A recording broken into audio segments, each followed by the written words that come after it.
Bonsoir à toutes, bonsoir à tous, bienvenue sur la chaîne Twitch du Populaire du Centre pour notre émission CSP Time en direct live, une émission dont notre invité est le meneur de Strasbourg et ex-joueur de Limoges CSP, Jean-Baptiste Maille. Bonsoir Jean-Baptiste et merci d'avoir accepté notre invitation. Tu es en direct dans le bus de Strasbourg, de retour d'un déplacement européen en Grèce. Exactement, bonsoir à tous, on a joué donc hier à Salonique et on est parti tout à l'heure là pour rentrer sur Strasbourg et préparer le match contre Limoges. Parfait. Pour nous accompagner, le spécialiste basket du Populaire du Centre, Mathieu Marot. Salut Mathieu. Salut à tous. Vous pouvez poser vos questions évidemment sur le chat via Twitch. N'hésitez surtout pas, nous relayerons vos questions à Jean-Baptiste. Au sommaire de ce CSP Time, nous évoquerons bien évidemment le futur match à venir entre Strasbourg et le Limoges CSP. Ce sera samedi en Betclic Elite. Nous évoquerons évidemment le parcours de Limoges, le parcours de Strasbourg également. Et puis, nous ferons un petit point sur la carrière de Jean-Baptiste. Quelles sont ses envies, ses aspirations, sans oublier d'évoquer son passage à Limoges, même s'il a été plutôt contrarié, on va dire. CSP Time, saison 5, épisode 6, c'est parti. Alors, on commence tout de suite avec un point sur le championnat, la Betclic Elite. On retrouve donc le Limoges CSP au 5e rang, Mathieu, à la faveur de sa belle série de victoires. Un CSP qui est, on peut pas le nier, dans une belle dynamique. Ouais, c'est une super dynamique. Franchement, à ce stade de la saison, on s'attendait pas forcément à retrouver le CSP à la 5e place du championnat. Il a eu pour lui quelques concours de circonstances en gagnant à Villeurbanne, à Monaco, face au Paris Basket et Fos-sur-Mer, mais surtout il a passé un cap collectivement. C'est devenu hyper intéressant au fil des matchs. Et puis il y a eu cette série qui a propulsé le CSP dans le top 5. Et qui est plutôt plaisant, une équipe qui est plutôt plaisante à avoir joué maintenant. Jean-Baptiste, concernant Strasbourg, Strasbourg pointe un rang au-dessus de Limoges, au 4e rang, mais avec 2 matchs en retard quand même. C'est quoi ces matchs en retard ils sont dus à quoi? On a eu le match du Portel là-bas qui a été repoussé pour cause de Covid et le match de Nanterre à domicile pour la même raison. Ah oui. Donc, ouais, exactement. Donc, il nous reste, on a à rejouer donc le Portel là-bas et Nanterre à domicile, à caler entre des matchs européens. D'accord. Malgré tout, bon, cette 4e place, elle est significative aussi quand même d'un très bon parcours quand même depuis le début du championnat. Oui, non, c'est sûr, c'est sûr. On avait pas très bien commencé avec un 0-2 et derrière on a enchaîné une bonne série, notamment avec quelques matchs à domicile et c'est vrai que cette défaite à Chalon-Reims la semaine dernière nous a fait du mal et celle de Dijon aussi également avant la nouvelle année, mais sinon on est sur une très bonne dynamique. On va essayer de la reprendre ce samedi. Ok. Comme tu dis, vous avez commencé par un 0-2 et vous finissez par un 0-2. Hein, tu l'as dit, Dijon et Chalon-Reims, c'est vos deux derniers matchs et 2 défaites. Oui, c'est ça. On perd après prolongation à Dijon et Chalon-Reims, on fait pas le match nécessaire pour l'emporter là-bas. Donc, il faut repartir vers l'avance. Les 2 victoires en Coupe d'Europe nous ont fait du bien. La qualification qu'on a obtenue hier nous a fait le plus grand bien. Maintenant, il faut repartir de l'avant dans ce championnat de France qui est très dense et où tout le monde bat tout le monde. Donc, il va falloir être vigilant chaque week-end. Mathieu, je reviens vers toi. Le Limoges CSP a eu, c'est vrai, des circonstances favorables à Monaco et Villeurbanne, certes, mais on n'oublie pas non plus qu'ils ont battu Paris sans Nicolas Lang et sans Demonte Harper, 2 de ses meilleurs joueurs actuellement quand même. Non, ouais, c'est ce que je disais tout à l'heure. Franchement, le Limoges CSP, ça devient très intéressant. Comme tu l'as dit, il y a eu des concours de circonstances à Monaco, à Villeurbanne, mais il y a quand même eu de sacrés matchs à part du CSP. Et puis même si tu vas gagner à Villeurbanne, il va leur manquer pas mal de joueurs, mais ça reste quand même une équipe costaud avec des joueurs qui sont aujourd'hui hors d'atteinte pour le CSP. Donc ça prouve bien que Limoges a progressé collectivement et que la victoire face au Paris Basket, elle l'illustre très bien parce que gagner, même si c'est un promu en face, on l'a dit, c'est pas un promu comme les autres. Gagner face à cette équipe du Paris Basket sans Nicolas Lang et sans Demonte Harper, c'est pour moi assez significatif et ça prouve les progrès au fil de la saison de cette équipe limougeaude. Jean-Baptiste, quel est le point de l'effectif là pour Strasbourg? Est-ce que vous avez été impacté par le Covid? Est-ce qu'il y a des blessés? Est-ce qu'il y a des départs? Quel est le point? Nous, au niveau du Covid, on a eu donc les 2 joueurs qui étaient présents au Star Game, qui sont revenus avec du coup un Covid et ont loupé 2 matchs pour pour Yanis Morin et un match pour John Robertson. Un bon déplacement à Paris qui était bien utile. Exactement. Et puis le départ qu'on a tous vu aujourd'hui sur l'info de Jared. C'est un gros coup dur, ça, quand même, pour l'effectif. Coup dur, on verra par la suite. Mais c'est vrai que forcément, ça nous pénalise. Toujours mieux d'avoir un groupe au complet. Mais on va se concentrer sur les joueurs qu'on a disponibles et on va tout faire pour remporter plus de matchs avec ce groupe-là. Est-ce que le club a annoncé qu'il allait chercher un remplaçant? Non, pas encore, mais je pense que ça doit être dans. Voilà, on est en train de le perdre. Actuellement. La connexion. La liaison est pas très bonne là en ce moment, là, Jean-Baptiste. C'est fait récemment, donc j'ai pas plus de nouvelles que ça. D'accord. Mathieu, je reviens vers toi. Le CSP donc va jouer à Strasbourg samedi. Le Rhenus, c'est un endroit où il y a des bons souvenirs quand même pour le Limoges CSP. Enfin, pas que des défaites là-bas. Hein. Des victoires importantes. Le Rhenus, c'est un peu la maison. Hein. Non, c'est de très bons souvenirs, cette salle, même si ça s'est rarement bien passé en saison régulière, mais ça s'est souvent très bien passé en play-off. Et finalement, c'est ce qu'on retient. Donc, les titres de 2014 et de 2015, pas en réussite tout au long de la saison régulière, mais les matchs qu'il faut, le CSP les a gagnés au Rhenus. Et puis, là, ça va être un joli choc, hein, mine de rien, du championnat, parce que Limoges aura l'occasion de passer top 3 en fonction des résultats du Mans. Donc, franchement, je pense que peu de supporters l'auraient parié de voir ce CSP New Look intégrer le top 3 de la saison régulière à ce stade du championnat. Jean-Baptiste, quel est votre... tu nous l'as dit, c'est un championnat très homogène un peu, où il y a une hiérarchie encore assez fluctuante, tout le monde peut battre tout le monde. J'imagine que vous êtes énormément sur vos gardes avant de recevoir cette équipe de Limoges. Qu'est-ce que tu en penses de cette équipe? Qu'est-ce que tu en as vu? Qu'est-ce que tu en sais? J'ai vu quelques matchs, notamment celui de l'Asvel et une partie de Monaco. Et ils sont vraiment sur une très bonne dynamique, comme vous l'avez dit. Et depuis le début de saison, je les trouve sur une montée en régime vraiment importante.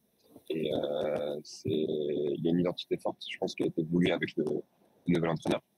Et c'est vraiment en train d'être assimilé par tous les joueurs. Et on voit bien que ce groupe-là, dans le style de jeu que le coach veut, est en train de monter en puissance. Donc ça va être très dangereux. Quand on bat, je pense, l'Asvel de Monaco chez eux, ça veut dire quand même quelque chose. Donc il va falloir être très vigilant et sortir un gros match. Tu l'as dit, il y a une vraie identité défensive dans cette équipe. C'est aujourd'hui la principale force de cette équipe de Limoges? Oui, je pense. Quand on voit ce qu'ils arrivent à faire sur 40 minutes avec l'intensité qu'ils ont, c'est quand même impressionnant.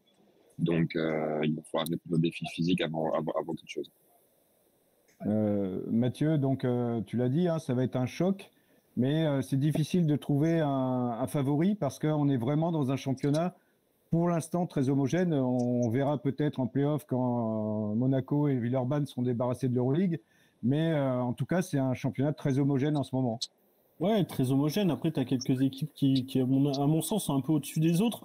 Monaco et l'Asvel, ça tourne pas encore à plein régime en championnat parce que, comme tu l'as souligné, il y a l'Euroleague qui est très chronophage et il y a le Covid aussi. Il y a le Covid qui joue beaucoup. C'est un paramètre nouveau qui les effectifs fluctuent en fonction de ça. Donc, c'est vrai que tu peux demain affronter Villeurbanne sans 5 joueurs majeurs. C'est pas pareil. Et puis, autant des équipes comme l'Asvel peuvent se permettre d'avoir quelques absences, autant t'en as d'autres, t'es tout de suite plombé. S'il te manque deux joueurs importants, donc ça explique aussi en partie des résultats un peu surprenants. Ça explique pas tout, ça explique pas forcément à mon avis la défaite de Strasbourg à Chalon-Reims ou celle de Boulogne-le-Valois face à Rouen, parce que je pense que c'est des équipes qui normalement sur le papier ont un petit peu de marge, mais oui, ça reste la Betclic Elite, un championnat où, comme l'a dit JB, tout le monde peut battre tout le monde sur un match.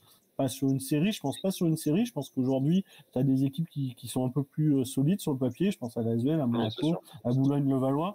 Mais sur un match, oui, ça reste un peu tout est possible, quoi. Maintenant, ce Limoges Strasbourg, il entre pas forcément dans ce cadre. Je pense que ça va être un vrai bon match de championnat. Strasbourg devrait être au complet. Ils viennent de gagner à Salonique. Limoges, avec un peu de chance, il pourrait récupérer Dimonte Harper et Nicolas Lang, à voir. Mais ouais, ça va être un vrai bon match qui peut être révélateur un peu pour les deux équipes, en fait. Jean-Baptiste, on l'a dit, vous rentrez du PAOK, vous avez été gagné ce mercredi soir d'un petit point, mais c'est aller gagner en Grèce, c'est quand même pas une mince affaire. Elle vous a fait du bien cette victoire? Elle nous a fait du bien et c'est surtout la qualification. Voilà, c'était un objectif de début de saison d'atteindre au minimum cette seconde partie en BCL. Donc l'objectif est atteint. Maintenant, on va attendre voir qui sera notre dernier adversaire dans cette poule. Mais c'est cette double confrontation qui plus est avec la première où on a eu quand même l'absence de John Robertson et Yanis Morin avec une victoire de près de 30 points nous a c'est sûr et sur notre coach également a été très positif dans cette étape pour le futur. Quand on gagne d'un petit point en Grèce comme ça, quel était le scénario? Vous gagnez vraiment toute fin de match? Comment ça s'est passé? Vous aviez de l'avance, ils sont revenus, comment ça s'est passé? Pour être très honnête, on était à +2 et il y a une faute à 3 points et c'est moi qui l'ai fait la faute et ils font un sur 3. Donc bravo, bonne faute. Bravo. Excellent. Le coach devait être content. C'était pas quelque chose de voulu. La situation est j'imagine. Au final, très lancé et un joueur à 95%, il fait un sur 3. Bon, t'en sens bien. Bon. Tu as fait un peu de trash talking là avant qu'il ait tiré ses lancers? Même pas. Jean-Baptiste, je reste avec toi. Si je te dis le Temple sur Lot, 16 août 2017, j'imagine que ça te rappelle des souvenirs et 14, pas des bons souvenirs. 14 août. 14 août. Ah, bah, on a eu l'info un peu plus tard parce que quand c'est paru. 14 août, oui, tu as bien la date. Hein. Ah, super. Ah, bah, ça, n'oublie pas, le nombre de fois où j'ai dû la faire dans les rendez-vous médicaux, ça a un peu resté ancré, mais non, pas forcément une super nouvelle. Mais c'est aussi mon histoire et je me suis construit aussi à travers ça, donc ça en fait partie de mon aventure à Limoges. Faut que tu racontes un peu l'histoire pour ceux qui l'ont pas du 14 août 2017. 14 août 2017, premier entraînement collectif et sur une action assez bénigne sur la fin d'entraînement où je reçois une balle un petit peu en l'air, une passe en l'air et en tombant le genou craque et puis ligament croisé rompu le lendemain. Donc qui suit 8 mois de rééducation et premier match rejoué le 17 avril. Et quand ton genou craque, tu sais tout de suite que c'est grave? On sent qu'il y a quelque chose qui ne va pas, ouais, effectivement. On sent que c'est pas normal. Après, étant donné que on prie, on fait, je sais pas ce que j'ai fait sur le moment, mais on espère de tout cœur que ça soit pas ça. Honnêtement, que ce soit juste bénin ou un petit choc. Mais il y a quand même cette crainte que ça soit assez grave. Et il s'est avéré que ça l'était. Et du coup, j'ai essayé de malgré le coup dur, de vite me remettre dans le mode où il faut retravailler, revenir pour revenir encore meilleur et revenir simplement au niveau. Ouais. À part les kinés et la rééducation, quel souvenir tu gardes de Limoges? Au final, j'ai assez de... toute mon année a été... C'était des bons souvenirs parce que je me suis je pense très bien entendu avec tout le monde. Alors, j'avais pas cette petite pression pardon, cette petite pression peut-être de résultat parce que du coup, j'étais uniquement sur la rééducation. Mais avec toutes les personnes, je me suis très bien entendu et j'ai découvert aussi ce qu'était la proie au quotidien et la Coupe d'Europe. Donc, j'ai vraiment beaucoup appris et j'ai tissé des bonnes relations avec énormément de monde, et notamment avec Franck, avec qui je suis actuellement, le kiné, Yassine, Amadi. Donc, non, c'était super. C'est bizarre à dire, mais c'était une année vraiment, vraiment enrichissante. Ouais. Mathieu, c'est une grosse frustration pour le joueur, mais aussi pour le club, hein, parce que on a un joueur qui est recruté, qui est en pleine bourre, et puis ben voilà, Alors, on récupère au printemps, quoi. Ouais, en pleine bourre. Enfin, faut quand même se rappeler quand ils l'ont signé, on savait pas qui c'était. Hein. Mais oui, il sortait quand même d'une grosse saison. Faut suivre la Pro B aussi. Ouais. Attends, il était au fin fond de la Pro B. Enfin, tu vois, on l'a sorti de la misère. Enfin, on était deuxième. C'est pas fin fond de la Pro B. On l'a sorti de la misère. Donc. N'importe quoi. Non, je suis pas d'accord avec toi, Mathieu. Non, je rigole. Non, mais quand on sait très bien que ce championnat-là est peut-être un championnat sous-évalué, sous-coté auprès de certains. Mais quand on regarde les joueurs qui font partie de notre championnat actuellement dans Betclic Elite, il y a un très grand nombre, et même des étrangers, qui sont passés par la deuxième division. Non, mais tu sais bien que je plaisante. En plus, c'est vrai que la Pro B, c'est une des meilleures divisions une des meilleures deuxièmes divisions d'Europe.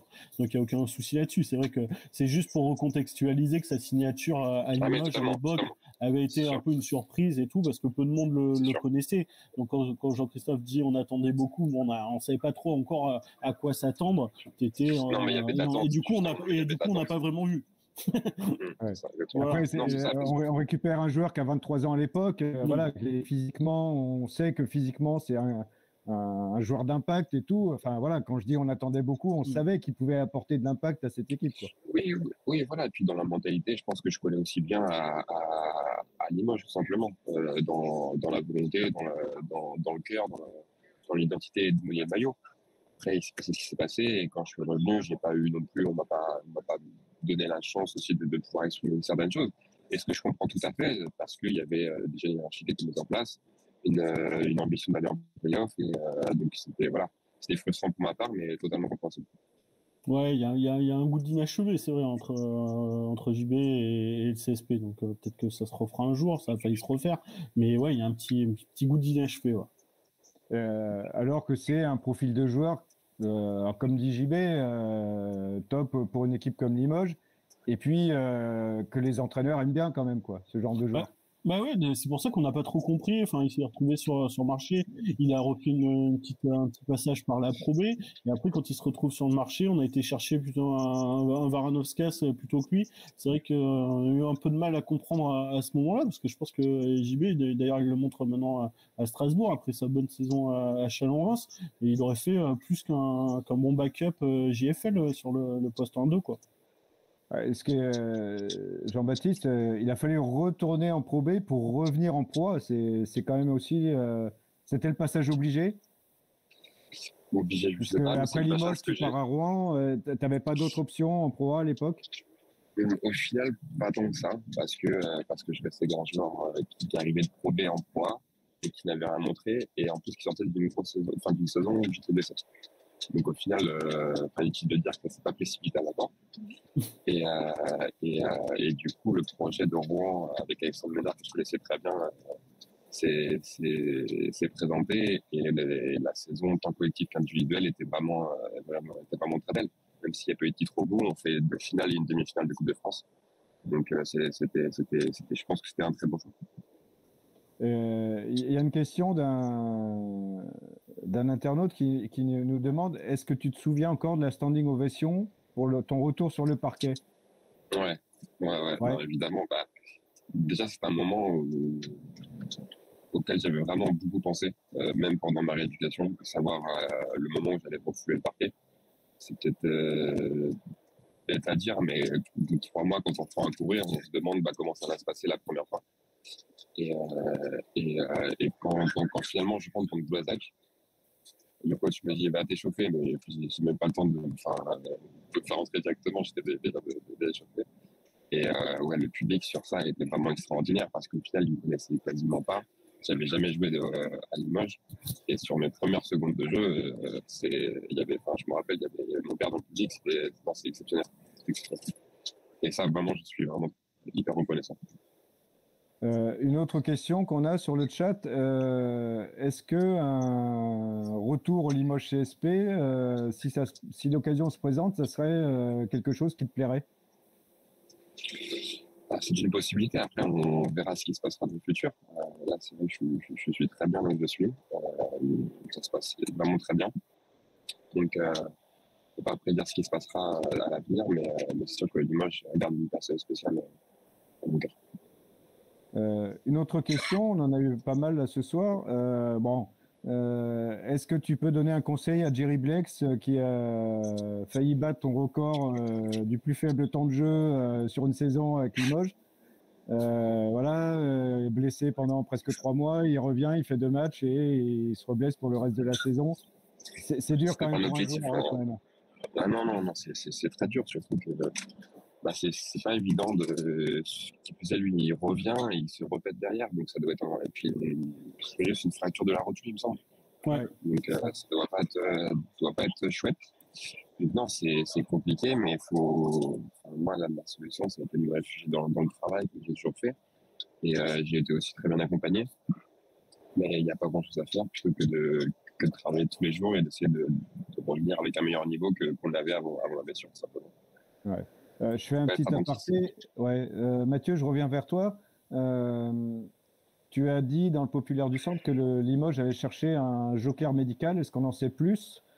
Voilà, au moins sur le profil du joueur. Est-ce que ça serait un combo ou ça serait un autre profil? Non, alors non, c'est pas beaucoup plus en fait, parce que c'est pas forcément acté en plus le pigiste médical.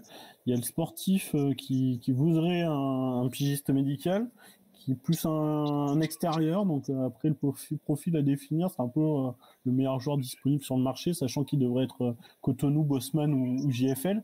Donc un extérieur, mais pour l'instant il n'y aurait pas le feu vert encore des dirigeants pour entériner un recrutement. D'accord. Jean-Baptiste, bon, j'imagine qu'aujourd'hui, cette blessure du genou, elle est totalement oubliée. Est-ce que tu considères qu'il y a encore une marge de progression physique, tactique, technique? Oui, je pense qu'on peut progresser tous les ans et chaque année. Et je pense que j'ai aussi passé un cap supplémentaire en rejoignant Strasbourg. Il y a une exigence ici, notamment tactique, qui est tout autre. Et hormis l'aspect évidemment technique et physique, mais l'exigence tactique avec notre coach est vraiment très élevée. Et de par mon poste, j'apprends vraiment tous les jours et c'est vraiment très intéressant. Bon. Alors, on a une petite surprise pour cette émission. Un de tes coéquipiers, Léo Cavalière, pour ne pas le nommer, ancien palois, on approche du Classico. Est-ce que Léo peut venir nous faire un petit bonjour? Oh ben juste, c'est à ce moment-là que il n'y a pas de hasard. Hein. Ça a sauté, la connexion a sauté. Eh ben, la connexion a sauté juste quand on veut faire venir un ancien palois. Ouais. Il n'y a pas de hasard. Je ne sais pas si Jean-Baptiste, on va réussir. Ah ouais, voilà, c'est les aléas du live. Hein. Les aléas du live dans un bus. Dans un bus entre Francfort et Strasbourg. A priori, c'est quand même pas des zones. On allait avoir Léo Cavalière qui allait venir nous parler. On aurait pu le chambrer un peu sur Pau, sur les Américains. Bon, Mathieu, on va peut-être finir l'émission tous les deux. On va finir l'émission tous les deux. On l'a dit, hein, le Classico approche. Bon, faut d'abord faire Strasbourg quand même. Ouais, il faut faire Strasbourg. Comme on a dit pendant l'émission, c'est un super match à jouer. Encore une fois, avec la possibilité d'intégrer le top 3, ben, le revoilà. Allez, revoilà. Il nous entend, Jean-Baptiste? Il a encore pas branché le micro. Alors, allô. C'est dommage qu'il n'ait pas quitté avant, hein, pendant l'émission, parce qu'on le revoit vachement mieux là. Jean-Baptiste, est-ce que tu nous entends? Oui, vous m'entendez? Ah, voilà.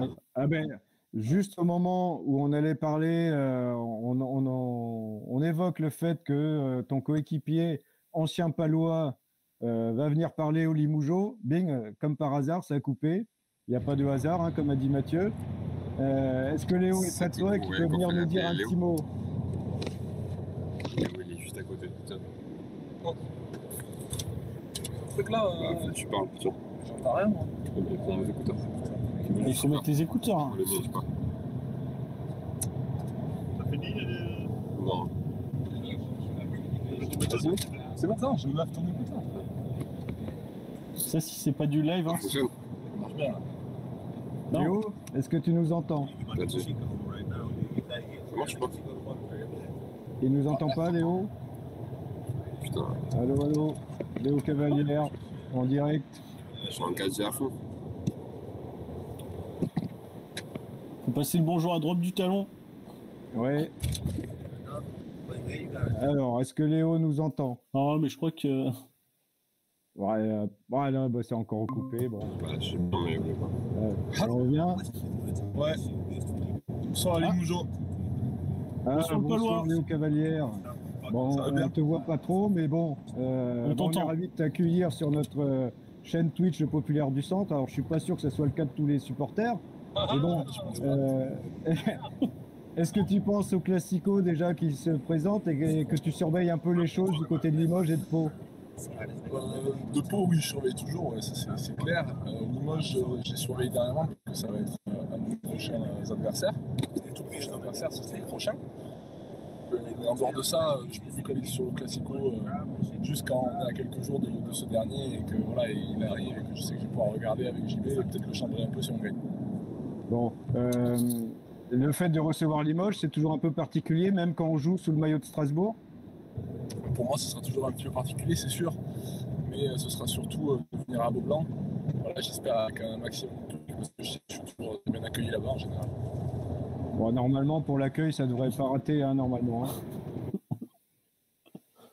Hein. Sinon, merci Léo, en tout cas, d'avoir bien voulu répondre. Un petit pronostic pour le Classico, ça se joue quand même à Beaublanc, hein, quand même. Ça se joue à Beaublanc, donc au lieu de dire plus 20 pour les Lances, je vais dire plus 5. Bon, d'accord. Plus 5 pour les Lances.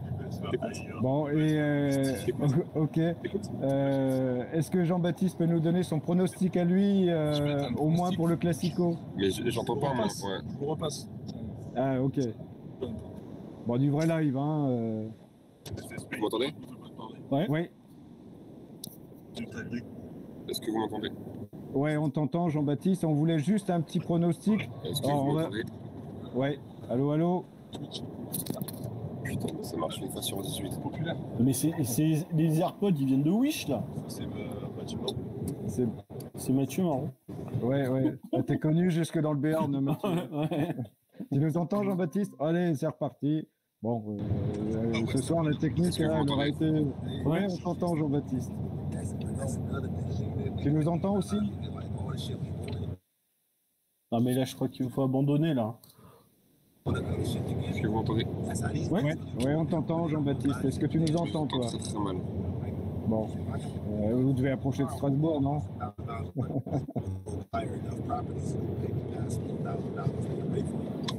Allô, allô. Jean-Baptiste. Ouais, bon, allez. Bon, allez, je pense qu'on va se quitter. Hein. Bon, ben Jean-Baptiste, je ne sais pas si on va réussir à s'entendre d'ici la fin. En tout cas, merci d'avoir participé à notre émission. C'était cool. Ben voilà, c'est.